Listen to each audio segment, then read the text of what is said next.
વિજલપોરમાં ફાટક પાસેનો વિસ્તાર નરકાગાર બની ગયો છે। વિજલપોર રેલવે ઓવરબ્રિજની કામગીરી દરમિયાન ડ્રેનેજ લાઇન તૂટી જતા દૂષિત પાણી મુખ્ય રસ્તાઓ અને લોકોના ઘર આંગણે પહોંચી ગયું છે, જેના કારણે સ્થાનિક રહીશો સહિત શાળાએ જતા વિદ્યાર્થીઓ અને વાહન ચાલકો પરેશાન થયા છે। ત્યારે નગરપાલિકા આ મામલે તાત્કાલિક કાર્યવાહી અને કામગીરી કરે તેવી માંગ છે। રાજ્ય સરકારે વિજલપોર નગરપાલિકા નવસારી નગરપાલિકામાં સમાવી લેતા નવસારી વિજલપોર સંયુક્ત નગરપાલિકા બનાવી હતી। ત્યારબાદ વિજલપોરમાં વિકાસ ગતિ પકડશે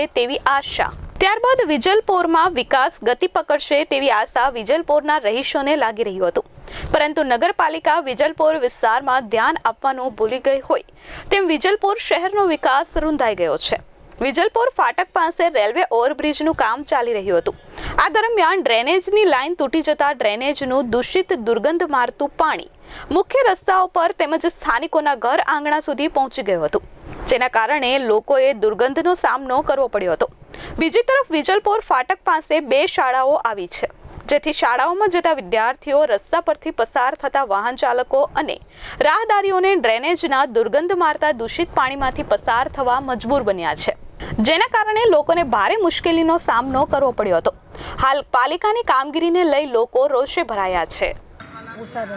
ઉષાબેન, જ્યારે તમે અહીંથી પાસ થાવ ત્યારે કેવું લાગે? બહુ ગંદકી થાય, અમને તો રોજ ચોમાસામાં આવવાની બહુ મુશ્કેલ પડે। કેવું ગંધાય અહીંયા? ગંધાય જ નહીં, અહીંયા બધી ગંદકી થાય, આવવા જવા મુશ્કેલ પડે અમને। મચ્છરોનો ત્રાસ છે જ ને, મચ્છરો આ ગંદકી હોય તો મચ્છરો હોય જ ને। હું ભાવેશ દાપરા, હું અહીંયાના સ્થાનિક રહેવાસી છું।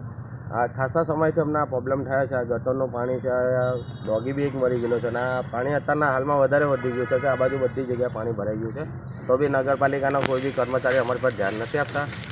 માનસિક કોઈ બી હાજા માંદા છોકરા લોકો નાના મોટા થયા કરે છે, તો બી આરોગ્ય કેન્દ્રવાળા બી કોઈ ધ્યાન નથી આપતા કે આ બાજુ કોઈ માંદા પડ્યો એનું કોઈ દવા કરી નથી આપતા એ લોકો। અને બીજું કે કેવું કે આ હવે જાજા સમયની અમને તકલીફ રહી ચૂકી, ચોમાસામાં આખું બધું ભરાઈ જાય છે, પણ નગરપાલિકાવાળા કોઈ બી ધ્યાન નથી આપતા આની અંદર।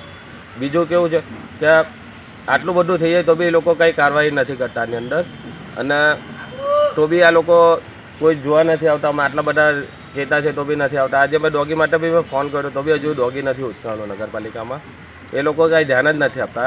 એ લોકોના કામના કારણે અમારા લોકોને ભોગવવું પડે, અમારા ઘરમાં બી પાણી આવી જાય છે। દીપક વસાવા, S24 ન્યૂઝ, નવસારી।